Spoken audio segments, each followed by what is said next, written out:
Hello. Thank you for joining me today. Please don't forget to like, subscribe, share, and leave me a comment if you enjoy my videos. Welcome to Nomad's Land Studios. Narrations by Rebecca. Nutcracker and the Mouse King by E.T.A. Hoffman.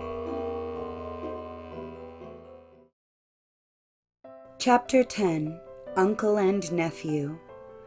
If it ever happened to any of my honored hearers or readers to get cut by glass, he will know for himself how much it hurts, and what a big thing it is altogether, since it takes so long to heal. Mary had to spend nearly a whole week in bed, and when she got up she felt quite lightheaded. But at last she grew well again, and could run about the room as merrily as ever. The glass cupboard made a fine show, for there stood, all new and clean, the trees and flowers and toy houses, and the beautiful, splendid dolls. First of all, Mary looked for her dear Nutcracker, who, from his place on the second shelf, smiled back to her with his teeth quite in good order. As she again so affectionately surveyed her favorite, it suddenly came into her troubled heart that all Godfather Drosselmeyer's tale was nothing but the history of this Nutcracker and his feud with Lady Mousykins and her son.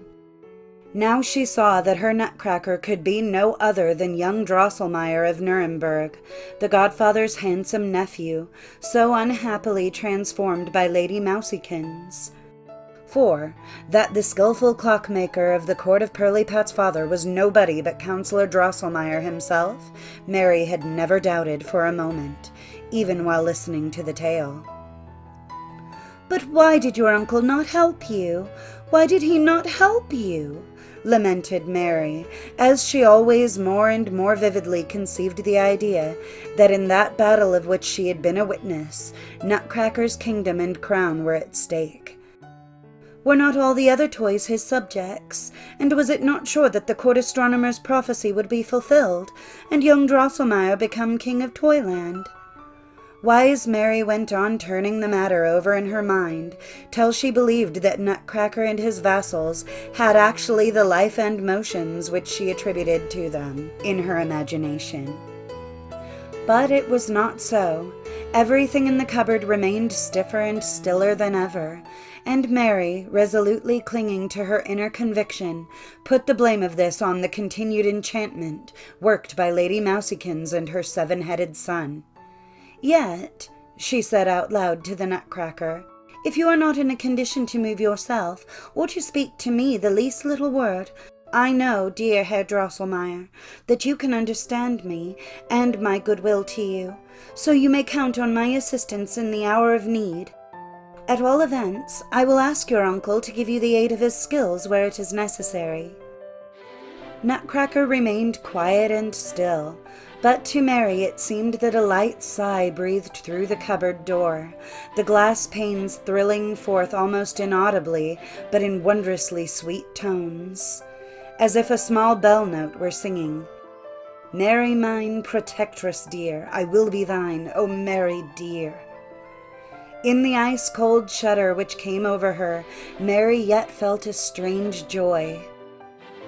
Twilight now drew on. Her father entered the room with Godfather Drosselmeyer. Then it was not long before Louisa set out the tea-table, and the family sat round it, talking pleasantly about all sorts of things. Mary had quietly brought her small armchair and placed herself at the Godfather's feet. When the others for a moment were silent, she looked with her great blue eyes right into the counselor's face, and said, "I know now, dear Godfather, that my Nutcracker is your nephew, the young Drosselmeyer from Nuremberg. He has become a prince, or rather, a king. So much has come true, as your companion, the astronomer, prophesied. But you know well that he is at open war with Lady Mousykins' son, the ugly Mouse King. Why don't you give him help?" Mary further related the whole course of the battle as she had witnessed it, and was often interrupted by her mother and Louisa laughing at her. Only Fred and the counselor kept their gravity. "Wherever did the girl get all that silly stuff into her head?" said the doctor. "She has a lively imagination," answered her mother. "These are just dreams which came from the feverishness after her hurt." "It is all not true," said Fred. "My hussars are not such cowards." But Godfather Drosselmeyer, smiling queerly, took the little girl on his lap and spoke more softly than ever. "Ah, my dear Mary, to you belongs a gift denied to me and to us all. You are a born princess like Pirlipat, for you reign in a beautiful, bright kingdom. But you have much to suffer if you make the cause of poor, deformed Nutcracker your own, for the Mouse King persecutes him in all ways. Yet you, not I, you alone can save him, if you will only be loyal and steadfast." Neither Mary nor anyone else knew what Drosselmeyer meant by these words. Indeed, they seemed to the doctor so odd that he felt the counselor's pulse and said, "My good friend, you have your head all wrong. I will prescribe something for you." But the doctor's wife shook her head thoughtfully and said half to herself, "I can guess what the counselor means, though I can't put it into plain words."